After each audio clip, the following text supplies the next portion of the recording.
जो भी चीज़ आपको रोक रही है ना लाइफ में आगे बढ़ने से, वही चीज़ रोक रही है आपको अपने पोटेंशियल को अचीव करने से। बट उससे पहले स्वागत है आपका डे 26 में। एंड आपने पुरानी वीडियोस नहीं देखी हैं तो आप प्लीज़ जाकर देखो, क्योंकि मैंने 25 दिन लगातार काम किया है एंड डेफिनेटली मैंने अपने आप में ग्रोथ देखी है। तो प्लेलिस्ट मैंने बना दी है, तो आप वो पहले जाकर देख सकते हो। उसके बाद डे 26 का वीडियो देखना, क्योंकि अब आपको समझ में आएगा कि मैं कितना कंसिस्टेंट हूँ ना। सबसे पहला टास्क है रीडिंग का, तो वो करते हैं एंड बताते हैं कि आंखों की बुक में आगे और क्या है। एंड जो मुझे समझ में आएगा और मुझे लगेगा कि आपको भी समझना चाहिए, वो मैं ज़रूर बताऊंगा। एंड मार्केट ओपन हो जाएगा 9:15 बजे, मतलब कि 9:15 को। तो उससे पहले अपन मार्केट थोड़ा नज़र मारेंगे, चार्ट थोड़ा और देखेंगे एंड माइंड को थोड़ा और प्रिपेयर करेंगे। तो अभी स्टार्ट करते हैं सबसे पहले टास्क के साथ, जो कि है रीडिंग का। रुको, एक चीज़ और, क्या आपने कल की वीडियो देखी? कल की वीडियो ज़रूर देखना, क्योंकि उसमें हु सेज यू कांट के बारे में मैंने बात किया है। तो उसमें जो पॉइंट्स हैं वो बहुत ज़्यादा इंपॉर्टेंट है। अगर आपको ग्रोथ चाहिए तो वो वीडियो देखो, और अगर आपको थिंकिंग के बारे में जानना है, डे 24 की वीडियो देखो और सारी वीडियो देखो। तो चलिए शुरू करते हैं।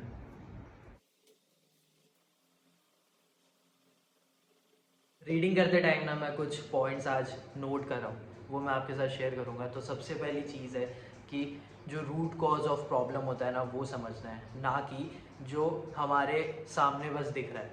क्योंकि हमारे सामने वाली प्रॉब्लम तो हम सॉल्व कर देंगे या फिर ट्राई करेंगे स्किप करने का, बट अगर हम उसका रूट कॉज नहीं समझेंगे तो वो प्रॉब्लम नहीं जाएगी। एंड वो अगर रूट कॉज नहीं जाएगा तो वो वापस से वो प्रॉब्लम आ जाएगा वापस। अगर वो स्किप करने का हम ट्राई करेंगे तो थोड़े टाइम के लिए होगा एंड ठीक है, माइंड डाइवर्ट हो जाएगा, बट वो जो प्रॉब्लम है ना वो फिर से आ जाएगी। तो इसीलिए मेन पॉइंट ये है कि तुम्हें रूट कॉज ऑफ प्रॉब्लम समझना पड़ेगा।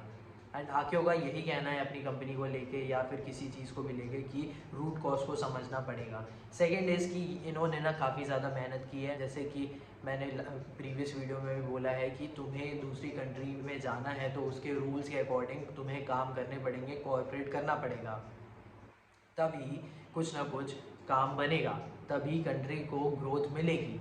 तो यही हुआ है, उन्होंने दूसरी कंट्रीज़ के रूल्स के अकॉर्डिंग चला है। मतलब कि इंटरनेशनली बिजनेस करना है तो भाई दूसरे कंट्रीज़ में जाना पड़ेगा, और दूसरे कंट्री में जाना मतलब कि उनके रूल्स के अकॉर्डिंग चलना। तो ये बात को समझ लो आप, अगर इंटरनेशनली बिजनेस सेटअप करने का सोचोगे दूसरे कंट्री के रूल्स के अकॉर्डिंग चलना पड़ेगा। जैसे कि हम अगर इंडिया की ही बात करते हैं, एक स्टेट से दूसरे स्टेट जाते हैं तो कुछ ना कुछ टैक्स में डिफरेंस रहता है, लाइसेंस में रहता है, कुछ ना कुछ तो होता है जिस तरह उसके रूल्स के अकॉर्डिंग चलना पड़ता है। प्रॉपर्टी से रिलेटेड हो गया, कुछ ना कुछ होता है। तो अब ये बात को समझ लो। थर्ड थिंग इज, ये ना एक्सपेंड कर रहे थे वर्ल्ड ट्रेड के लिए, तो इन्होंने क्वालिटी ऑफ प्रोडक्ट में ज़्यादा भरोसा किया है, ना कि हम क्वांटिटी में बेचें। लोग आएंगे बट वो तुम्हारी क्वालिटी देख के आएंगे, वो तुम्हारा डिफरेंट प्रोडक्ट देख के आएंगे। तुम्हारे स्टाइल में डिफरेंट हो सकता है, तुम्हारी चीज़ जो है वो अलग दिख सकती है, तुम्हारी क्वालिटी जो हो सकती है वो अच्छी हो सकती है, मतलब कि जो भी तुमने रॉ मटेरियल्स यूज़ किए हैं उसका। तो क्वालिटी पे ज़्यादा ध्यान देना है एंड लोग ढूंढते ढूंढते तुम्हें आएंगे ही। चलो क्वालिटी की बात तो हुई, बट वर्ल्ड ट्रेड में जा रहे हैं, मतलब कि दूसरी कंट्रीज़ में जा रहे हैं, एक्सपेंड करना है अपना बिजनेस, और किस पे ज़्यादा ध्यान दोगे? लोगों पे दोगे, क्योंकि लोग ही हैं जिन्हें तुम्हें समझना पड़ेगा कि वो क्या प्रोडक्ट यूज़ करते हैं, तुम उनके अकॉर्डिंग क्या निकाल सकते हो। क्योंकि तुम जो प्रोडक्ट लेके आते हो ना, तुम्हें अपने कस्टमर्स को, जो पब्लिक है, उसे समझाना पड़ता है कि ये हमारा प्रोडक्ट है, हमारा प्रोडक्ट ऐसा है, या तुम्हारे लिए हमारा ये जो प्रोडक्ट है वो ऐसा अच्छा हो सकता है। तो तुम्हें लोगों पे भी ज़्यादा ध्यान देना पड़ेगा, वहाँ के लोग क्या पसंद करते हैं, क्वालिटी कैसी लगती है उन्हें प्रोडक्ट कैसा लगता है, वो क्या प्राइसिंग पसंद करते हैं। तो ये सब चीज़ें तुम्हें मार्केट रिसर्च करनी पड़ेगी, तुम्हें लोगों पे ध्यान देना पड़ेगा, अपनी प्रोडक्ट की क्वालिटी पे ध्यान देना पड़ेगा, एंड बहुत सारी चीज़ें हैं। तो यही लेसन्स हैं एंड आई होप कि आपको समझ में आ रहा होगा, क्योंकि आँखों की बुक में बिज़नेस से रिलेटेड, लाइफ से रिलेटेड, स्ट्रगल से रिलेटेड एक्सपीरियंस है, सब चीज़ है जो एक बायोग्राफी में होती है। आई थिंक बुक जो है कल ख़त्म हो जाएगी, उसके बाद नेक्स्ट बुक स्टार्ट करेंगे। तो अभी के लिए 9 बजने वाले हैं, तो मार्केट ओपन होगा 9:15 पे। तो अभी चार्ट थोड़ा सा देखता हूँ एंड माइंड को प्रिपेयर करता हूँ, फिर जो भी होगा तब बताते हैं आपको। अभी 10:26 हो रहा है, मार्केट जो है ना वो भाई आज स्टार्टिंग में क्या हुआ ये मैं दिखा देता हूँ आपको। स्टार्टिंग में ओपन किया एक छोटे से गैप डाउन के साथ, ठीक है। उसके बाद ना ये ऊपर गया एंड ऊपर जितना ये कवर किया ना ये वाला पॉइंट, उसके बाद ये पूरा फॉल कर गया। मतलब ये एक थोड़ा वॉलेटाइल था मार्केट की भाई, ये लगा था कि यहाँ से ये थोड़ा ऊपर जा सकता है या फिर ये यहाँ पे सपोर्ट ले सकता है, बट नहीं हुआ ऐसा।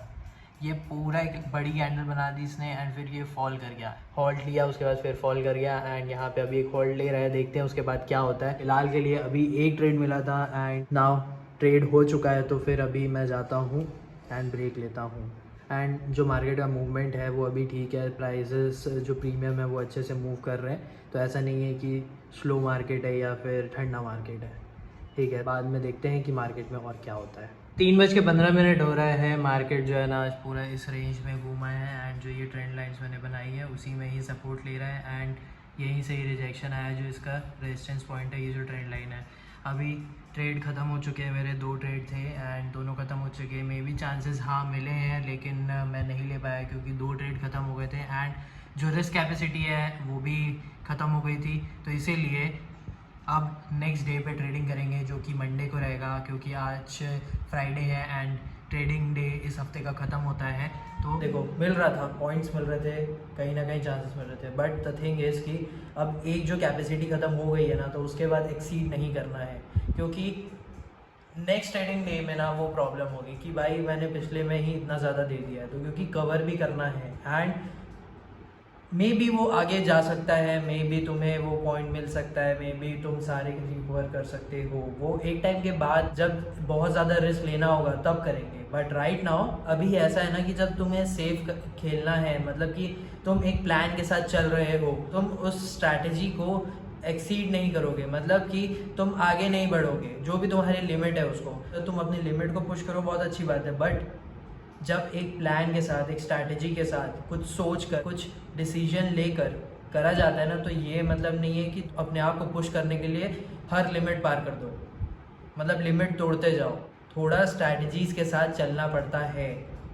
कोई प्लान बनाता है कि मैं आज के 2 ट्रेड लूँगा, 3 ट्रेड लूँगा, 4 ट्रेड लूँगा। कोई सोचता है कि मैं आज ये कैपिटल है तो इसका इतना परसेंटेज डाउन करूँगा या फिर अप करूँगा, उससे ज़्यादा नहीं करूँगा, तो ऐसा स्ट्रैटेजी चलता है। और मार्केट में मिला ट्रेड तब करूँगा, नहीं तो नहीं मिला तो नहीं करूँगा, ये सारी चीज़ें होती हैं एंड अकॉर्डिंगली ही मैंने काम किया। तो इसीलिए पॉइंट्स में मिल रहे थे बट मैंने नहीं किया, क्योंकि मेरा आज का डे का 2 ट्रेड ख़त्म हो गया था एंड रिस्क कैपेसिटी भी ख़त्म हो गई थी, तो इसीलिए। नाउ अब देखते हैं कि मंडे को मार्केट कैसा रहता है। अभी फ़िलहाल के लिए हम जाएंगे, थोड़ा आराम करेंगे एंड 3:15 हो रहा है, तो अभी जब एक्सरसाइज करने आऊँगा मैं 5 साढ़े 5 बजे, तब मैं आपको बता दूँगा कि मार्केट कहाँ क्लोज़ होता है एंड उसके बाद फिर एक्सरसाइज करेंगे, ठीक है। तो तब तक के लिए मैं आराम करने जाता हूँ। 5 बजे में 10 मिनट है।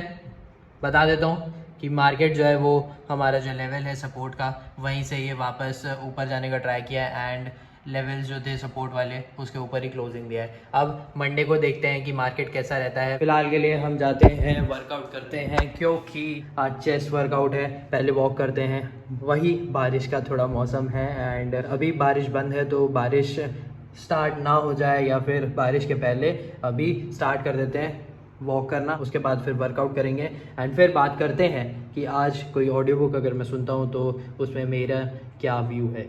वॉक करने के टाइम पे जो मैंने ऑडियो बुक सुनी है उसका नाम है सक्सेस सीक्रेट्स। अब इसका मतलब ये नहीं है कि ये बुक सक्सेस के सीक्रेट्स के बारे में ही बता रही है। देखो सीधी सी बात है, सक्सेस अगर पाना है तो मेहनत करनी पड़ेगी, कंसिस्टेंट रहना पड़ेगा, टाइम देना पड़ेगा, बहुत सारी चीज़ें छोड़नी पड़ेगी, स्ट्रगल देखना पड़ेगा एंड अपने आप को पूरा डालना पड़ेगा उस चीज़ के लिए। प्रॉब्लम्स आएंगी, चैलेंजेस आएंगे, सबको सॉल्व करते रहना है।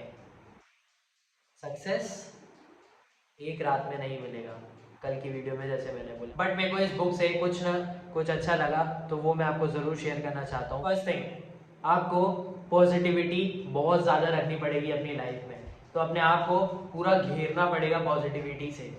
लोगों से मिलोगे, पॉजिटिव होना पड़ेगा। तुम्हारे अगर चारों तरफ लोग पॉजिटिव नहीं हैं तो तुम्हें चेंज करनी पड़ेंगी चीज़ें, तो तुम्हें चीज़ें ढूंढनी पड़ेगी जिस तरह तुम पॉजिटिव रहो। इसके बारे में मैं ना एक वीडियो में बात करूंगा, तो आप इस चैनल के साथ बने रहना, क्योंकि मैं डेफिनेटली इस बात में भी बात करूंगा कि अगर आपके पास लोग नहीं है तो आप कैसे पॉजिटिव रह सकते हो। सेकेंड थिंग कि आपको स्टेप्स लेते रहने पड़ेंगे, मतलब कि स्मॉल स्टेप्स लेते रहने पड़ेंगे। क्यों? एक बार में ना कोई बड़ा स्टेप नहीं होता है, और जो वो बड़े टारगेट्स होते हैं ना, उसमें भी छोटे छोटे टारगेट बहुत ज़्यादा ज़रूरी है, क्योंकि वो छोटे छोटे टारगेट से ही तुम बड़ा टारगेट अचीव करोगे। लॉन्ग टर्म गोल होता है, लॉन्ग टर्म गोल में भी छोटे छोटे गोल्स होते हैं कि मैं आज ये टारगेट पूरा करना है, तुम्हें कल टारगेट वो पूरा करना है।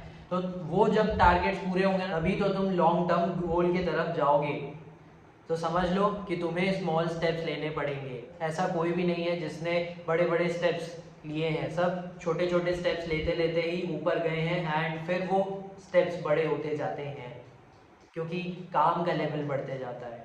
बट तुम्हें स्टार्ट करना पड़ेगा एक्शन लेना। थर्ड थिंग, अगर अगर तुम सोचते हो कि मैं फेल हो जाऊंगा या कहीं पे रुक जाऊंगा, तो प्लीज़ तो लोगों के बारे में सोचना जिन्होंने फेलियर देखा है, जिन्होंने स्ट्रगल देखा है, जिन्होंने प्रॉब्लम्स फेस किए हैं, उन्हें सॉल्व किए हैं एंड उन्हें सक्सेस मिला है, क्योंकि वही तुम्हारे सबसे बड़े एग्जाम्पल हैं। जिस पाथ में तुम हो ना, जहाँ तुम जाना चाहते हो, वो कोई ना कोई अचीव किया है एंड उसने भी वो सारे प्रॉब्लम्स फेस किए हैं, वो सारे जो तुम चीज़ें फेस करोगे ना उसने फेस किए हुए हैं। और अगर तुम उनसे बात नहीं कर सकते, अगर कहीं अवेलेबल हो तो तुम उनके इंटरव्यू सुन सकते हो, तुम उनकी बायोग्राफी अगर हो तो उनकी बायोग्राफी पढ़ सकते हो, बट तुम उनके बारे में पढ़ो, उनके बारे में जानने का ट्राई करो। जिस तरह तुम्हें एक मोटिवेशन मिले, तुम्हें एक पुश मिले, जिस तरह तुम ये सोच सको कि अगर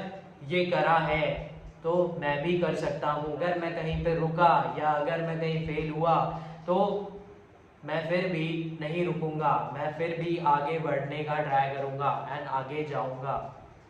fourth thing is very important, जो चीज़ तुम्हें लाइफ में आगे बढ़ने से रोक रही है ना, वही चीज़ तुम्हें अपने पोटेंशियल को अचीव करने से रोक रही है। सुबह के टाइम पे जब मैं बुक रीड कंप्लीट किया था, तब एक पॉइंट बोला था जो बहुत ज़्यादा इंपॉर्टेंट थी कि तुम्हें रूट कॉज ऑफ प्रॉब्लम पता करना पड़ेगा, ना कि जो सरफेस में है। ना कि जो सरफेस का मतलब है कि जो तुम्हें सिर्फ दिख रहा है प्रॉब्लम, वो नहीं, तुम्हें अंदर घुसना पड़ेगा, डीप जाना पड़ेगा, तुम्हें समझना पड़ेगा कि ये प्रॉब्लम एक्चुअल में है क्या, तभी तुम चीज़ों से आगे बढ़ सकते हो। ये जो ट्रू पोटेंशियल अचीव करने की बात है ना, यही चीज़ है कि तुम्हें समझना पड़ेगा कि तुम्हारा प्रॉब्लम है क्या, जो लाइफ में तुम आगे नहीं बढ़ पा रहे हो, कि तुम अपने लिमिट्स को पुश नहीं कर पा रहे हो।